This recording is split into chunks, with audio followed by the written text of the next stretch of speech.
Hi, my name is Antonia Ruppel, and I would like to tell you a little bit about the course Sanskrit and Translation that I'm about to offer for Raj Balkaran's wonderful Indian Wisdom School. Now, I think, or I hope, you will agree that knowing a language is a great thing, and knowing more than one language is even better. But if you've ever tried to learn a language so that you know it fluently, so that you can use it in any context in which you may want to use it, that actually takes quite a bit of time, quite a bit of effort, also perhaps quite a bit of frustration tolerance whenever you're not making the progress that you would like to be making. And the fact, unfortunately, simply is many of us don't have the time to learn another language fluently. But that's exactly why I would like you to think about language learning in a different way. There is knowing a language fluently, yes, but there is also being able to work with a language. And that's exactly what we'll be focusing on in this course. What do I mean by that? Well, let's say you're reading Sanskrit text in translation, or any text in translation. A translation is an interpretation, a mediation by a translator. There are many elements in any text that can be translated in more than one way.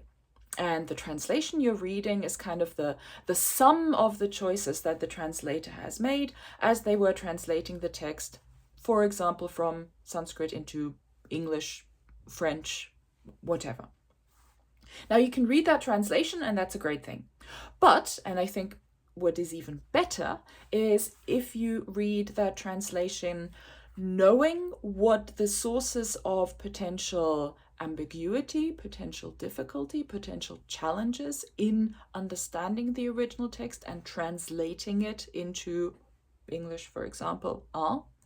And if you know the systematic choices that a translator can and has to make as they translate their text from, for example, Sanskrit into English. And so that we can know about these systematic things, we're not going to learn Sanskrit, but we are going to learn about the systematic aspects of Sanskrit that cause challenges in translation. And we're going to begin by looking at translation in general. We're going to look at a variety of English language examples so that we can just very gently and very easily wrap our minds around the concepts, the ideas that are relevant when it comes to translation. Then we're going to move on to Sanskrit, of course, and look at the features of Sanskrit grammar that cause challenges to translation. For example, you may have heard of the fact that Sanskrit has many different words for one and the same thing. So there's this, what's often quoted is that Sanskrit has more than 100 words for fire. How can that be? What does that mean? How do we deal with that as readers of Sanskrit in translation? Many Sanskrit words can have more than one meaning, and these different meanings can be wildly differing. One very small example, you may have heard of samadhi, which in the context of yoga means something like focus, concentration, meditation.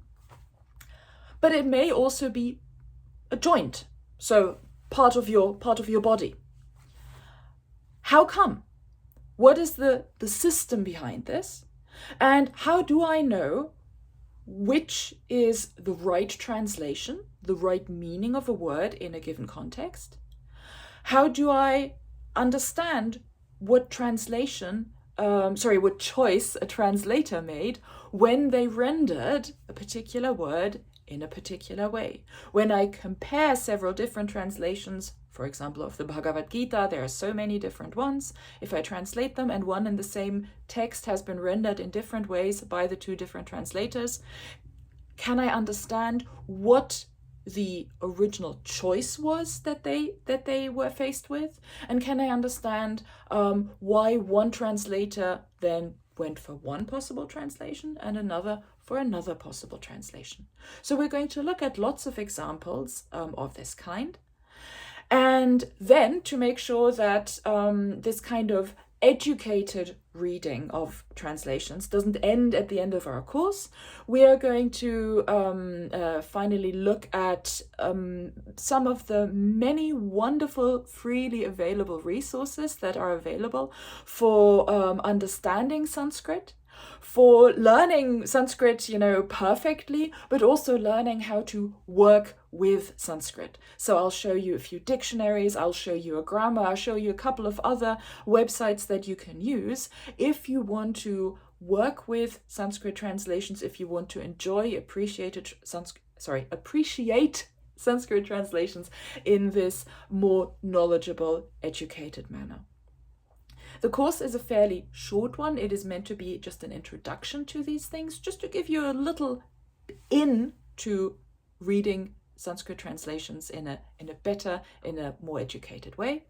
The course meets 4 times, 90 minutes each, always on Thursday, starting on Thursday the 8th of May. Maybe see some of you there.